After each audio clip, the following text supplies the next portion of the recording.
Magandang umaga, ito nating update sa lagay ng ating panahon.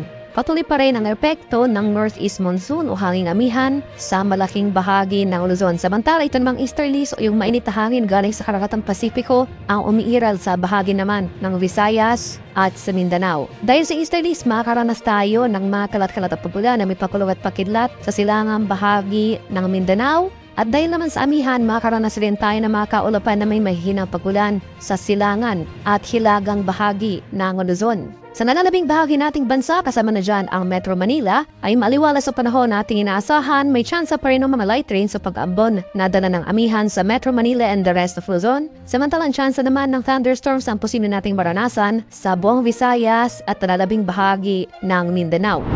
At para naman sa magiging lagay ng ating panahon ngayong araw dito sa Luzon, dahil sa amihan, asan pa rin natin yung mga tsansa o yung mataas sa tsansa ng kaulapan na may mahihinang pakulan dito sa areas ng Cagayan Valley, sa mga lalawigan ng Apayao, Kalinga, sa bahagi ng Mountain Province, pati na rin dito sa lalawigan ng Ifugao, Aurora, buong Quezon, at sa bahagi ng Camarines Norte. Sa nalalabing bahagi ng Luzon, kabilang na dyan ng Metro Manila, ay fair weather conditions sa ating inaasahan, maliwala sa panahon, may tsansa pa rin ng mga pag-ambon o light rains na dala ng amihan.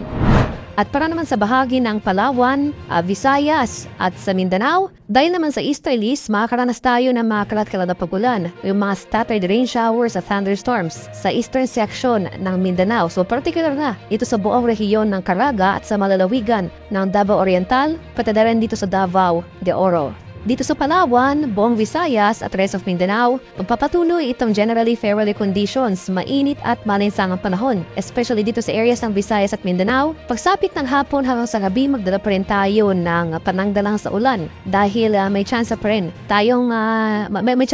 na makaranas tayo ng mga thunderstorms.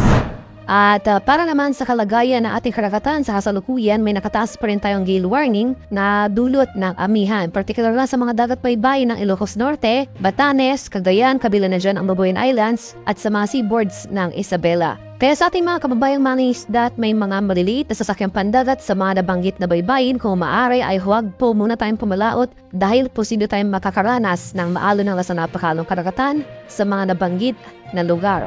At para naman sa ating 3-day extended weather outlook sa mga piling syudad o sa mga piling lugar na ating bansa, simula bukas, araw ng Biyernes hanggang sa Linggo, inaasahan natin ang tuluyang paghina ng hanging amihan. So hindi na natin inaasahang makaka-apekto ang northeast monsoon sa buong Luzon for the next 3 days. So akibat ng paghina ng amihan ang pagtaas ng ating maximum temperature sa hapon o sa tanghali. Kaya mainit at manisang panahon na muli ang posible nating maranasan starting tomorrow. Magdala pa rin tayo ng payon dahil posible pa rin yung mga tsansa ng thunderstorms pagsapit nga ng hapon hanggang sa gabi. Temperature forecast para sa Metro Manila sa susunod na 3 araw, posible maglaro mula 23 to 34 degrees Celsius. 14 to 24 degrees naman dito sa Baguio City at 24 to 31 degrees Celsius sa bahagi ng Legazpi City. Sa bahagi naman ng Visayas, for the next 2 days o sa araw ng Biyernes hanggang sa Sabado, magpapatuloy pa rin itong aliwalas sa panahon, mainit at maalinsangan.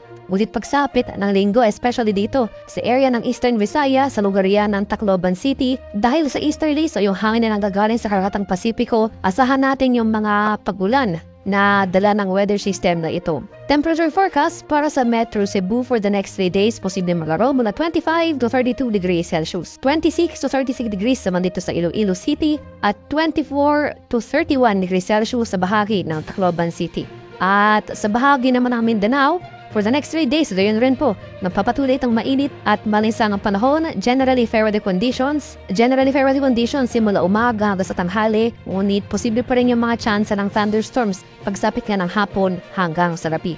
Temperature forecast para sa Metro Davao for the next 3 days, posible maglaro mula 24 to 33 degrees Celsius, 23 to 33 degrees naman dito sa bahagi ng Cagayan de Oro City at 23 to 33 degrees Celsius sa bahagi ng Zamboanga City.